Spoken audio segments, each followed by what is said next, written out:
কোনটি সার্থক গুণ নয়? আসক্তি। বীরবল কোন লেখকের ছদ্মনাম? প্রমোদ চৌধুরী।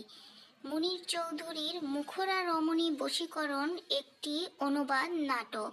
পূর্বাশা পত্রিকার সম্পাদক কে ছিলেন? সঞ্জয় ভট্টাচার্য। কে ফোর্ট উইলিয়াম কলেজের শিক্ষক ছিলেন? রামরাম বসু। কত সালে মেঘনাদ বধ কাব্য প্রথম প্রকাশিত হয়?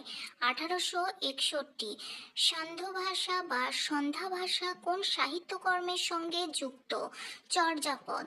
দৌলত উজির বাহারাম খান কোন অঞ্চলের অধিবাসী ছিলেন? চট্টগ্রাম। বিদ্যাপতি কোন রাজসভার কবি ছিলেন? মিথিলার। কোনটি বিদ্যাসাগরের আত্মজীবনীমূলক লেখা? আত্মচরিত। রোকেয়া সাখাওয়াত হোসেনের মতিচুর কোন ধরনের রচনা? প্রবন্ধ। কোনটি জসীমউদ্দীনের সাহিত্য? ঠাকুরবাড়ির আঙ্গিনায়।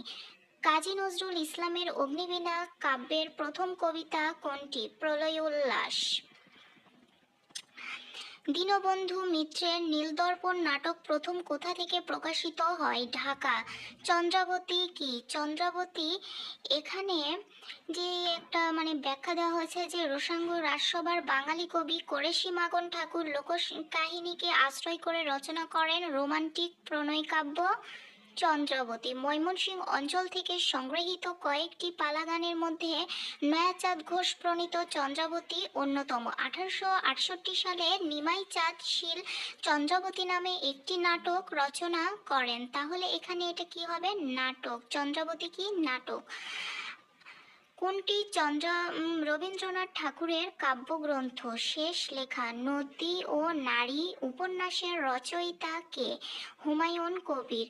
মুক্তিযুদ্ধের পটভূমিতে রচিত কাব্যগ্রন্থ কোনটি? বন্দি শিবির থেকে। চন্দরা চরিত্রের স্রষ্টা কে?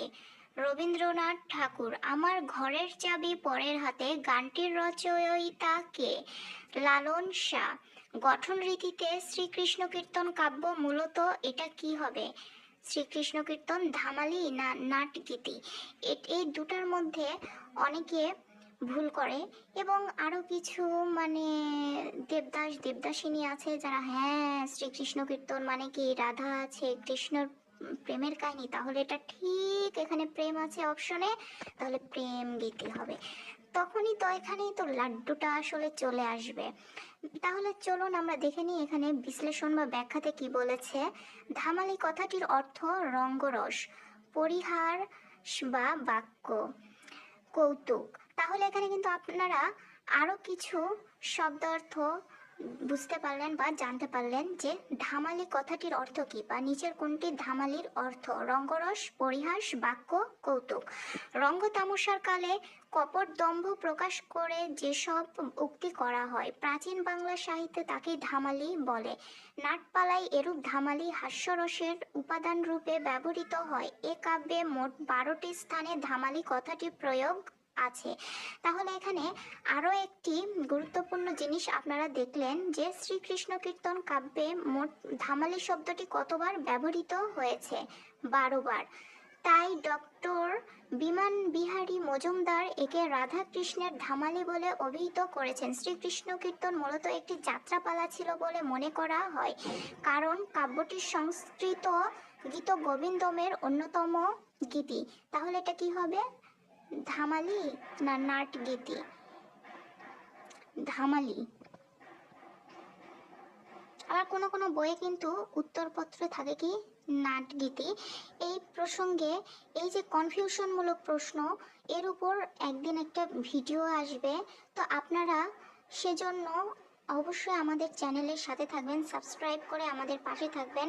আপনাদের একটি সাবস্ক্রাইব আমাদের কাজের প্রতি উৎসাহ আরও বাড়িয়ে দিবে। আপনারা যারা চাকরি প্রত্যাশী ভাই ও বোনেরা আছেন তারা অবশ্যই আমাদের চ্যানেলের সাথে থাকবেন এবং নিত্য নতুন এরকম ভিডিও আপডেট তাহলে আপনারা পেয়ে যাবেন ইনশাল্লাহ। আসসালামু আলাইকুম।